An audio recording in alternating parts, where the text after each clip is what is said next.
एक तो ये जो नाम बदलने वाला सनक है मुझे समझ में नहीं आता।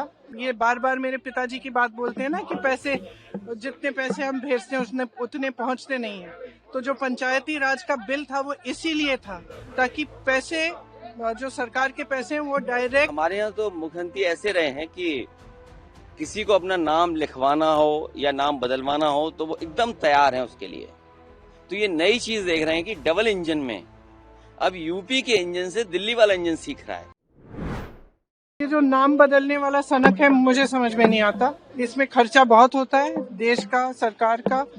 तो खामखा इसको करने का मुझे किस लिए कर रहे हैं वो समझ में नहीं आता। सबसे पहला तो हुआ। दूसरा, मनरेगा द्वारा एक अधिकार दिया गया था सबसे गरीब से गरीब जनता को। किस चीज का अधिकार? रोजगार का, 100 दिन के रोजगार का अधिकार। और ये जो विधेयक है ये उस अधिकार को कमजोर करेगा। और जिस तरह से इस विधेयक में 2-3 चीजें ऐसे इन्होंने डाल दी हैं जो ऊपर से ऐसे लगता है कि चलिए दिन बढ़ा दिए हैं, दिन बढ़ाए हैं। आपने वेतन बढ़ाया है? नहीं बढ़ाया है। मजदूरी बढ़ाई है? नहीं बढ़ाई है। तो दूसरा, आप इतने सालों से कम करते जा रहे हैं। जहां जाएंगे आप मनरेगा के मजदूरों से पूछेंगे, वो बोलेंगे कि अभी तक पैसे नहीं आए। और आपने अब क्या किया है कि पहले ग्राम पंचायत तय करती थी कि कहां पे कौन सा मनरेगा का काम होगा। इस विधेयक ने ये कहा है कि केंद्र तय करेगा कि कहां पे और कब पैसे देने हैं। तो जो ग्राम पंचायत का अधिकार था कि वो तय करे कि कहां पे हमें पैसे चाहिए, किधर हमें काम कराना है, वो भी छीना जा रहा है। तो हर तरह से ये विधेयक हमें गलत लगता है। और हमारे यहाँ तो मुख्यमंत्री ऐसे रहे हैं कि किसी को अपना नाम लिखवाना हो या नाम बदलवाना हो तो वो एकदम तैयार हैं उसके लिए। तो ये नई चीज देख रहे हैं कि डबल इंजन में अब यूपी के इंजन से दिल्ली वाला इंजन सीख रहा है। अभी तक तो दिल्ली वाले इंजन की नकल यूपी वाला इंजन कर रहा था। तो ये जो डबल इंजन वाली सरकारें हैं ये दूसरों के काम अपने काम बना रहे हैं। इनके पास नया काम नहीं है। 100 दिन 125, ये कौन सी नई बात हो गई? आप तो कहते हैं कि आपका बजट न जाने कहां पहुंच गया, पर कैपिटा इनकम बहुत है, आपकी इन्वेस्टमेंट बहुत आ रहा है, तो आप दिन क्यों नहीं बढ़ाते हैं? आप कम से कम 200 दिन करिए। खुशी तो तब होती जब आप 200 दिन से ऊपर ले जाते रोजगार और काम देते लोगों को।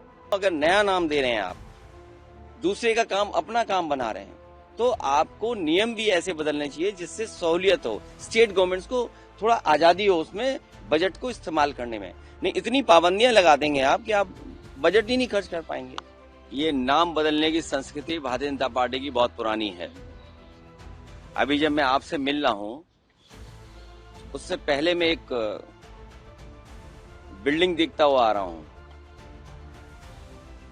करीब वाली नहीं, थोड़ा दूर, जहां पर प्रधानमंत्री लोगों का म्यूजियम बना है। दुनिया में ऐसा कहीं नहीं होता होगा कि दीवार के आगे दीवार, गेट के आगे गेट बना दे कोई। और हम लोगों ने तो यहां तक देखा है कि भगवान के आगे अपने नेताओं के नाम लिख रहे हैं। लखनऊ में एकाना स्टेडियम भगवान विष्णु का नाम है, लेकिन जब इन्होंने कोई काम भारतीय जनता पार्टी ने नया नहीं किया तो उसी एकाना का नाम उन्होंने अपने एक पूर्व के प्रधानमंत्री के नाम से कर दिया। और हमारे यहाँ तो मुख्यमंत्री ऐसे रहे हैं कि किसी को अपना नाम लिखवाना हो या नाम बदलवाना हो तो वो एकदम तैयार हैं उसके लिए। तो ये नई चीज देख रहे हैं कि डबल इंजन में अब यूपी के इंजन से दिल्ली वाला इंजन सीख रहा है।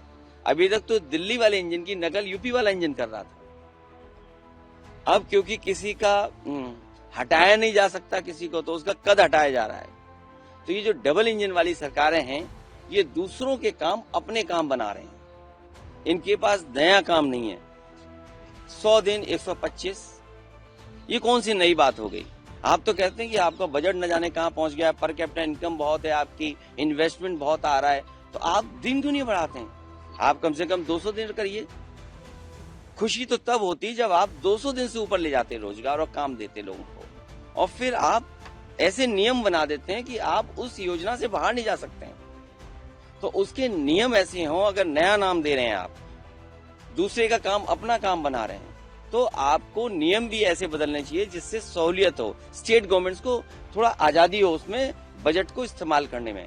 नहीं, इतनी पाबंदियां लगा देंगे आप कि आप बजट ही नहीं खर्च कर पाएंगे। और जहां तक पॉल्यूशन का सवाल है, हर चीज में कंटेमिनेशन है।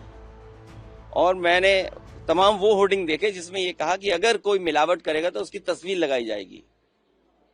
तो ये मिलावट में घोटाला करते हैं इनके लोग।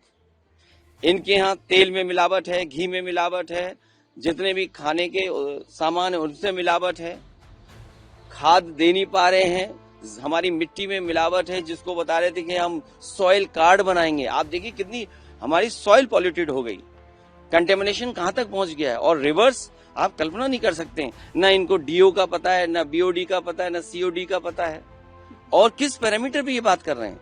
आप देखिए हमारी नदियां, यमुना देखिए आप, उसमें पूरा क्या बह रहा है। तो ये अंतोगता कहाँ जा रहा है? खेत में जा रहा है। कई बार स्टोरीज बहुत सारे चैनल इस बात की करते हैं कि जहां पर यमुना का पानी खेती में जा रहा है या हिंडन का पानी खेतों में जा रहा है, उसमें कैंसर की बीमारी आ रही है, लोग बीमार हो रहे हैं, लोगों को तरह तरह की स्किन की बीमारी आ रही है, आईज की बीमारी है, देख नहीं सकते हैं, बाल गिरे जा रहे हैं। कुछ जगह तो पानी इतना खराब है जहां पर इंडस्ट्रियल फ्लूइड चला गया, इंडस्ट्रियल इफ्लुएंट चला गया, लोगों के दांत गिर गए, हड्डी गल गई। तो ये जो शिकायतें आ रही हैं, और फिर एयर क्वालिटी क्या है आपकी, आप पैरामीटर बदल देंगे तो कहेंगे एयर क्वालिटी बेहतर है। ये कौन सी नई चीज है? आप एयर क्वालिटी को बेहतर कैसे करेंगे? दुनिया के तमाम देश आप देख करके आते हैं, वहाँ AQI क्या है? मुझे लगता है कई बार लोग इसलिए भी बाहर जाते हैं कि बहुत साफ सुथरी हवा मिल जाए, जिससे उनके लंग्स साफ हो जाएं, क्लियर हो जाएं। तो कहीं ऐसा तो नहीं कि बीजेपी के लोग बहुत ट्रेवल इसलिए ज्यादा बाहर कर रहे हो कि जिससे एयर क्लियर मिल जाए, उन्हें एयर साफ मिले तो उनके फेफड़े साफ हो जाएं।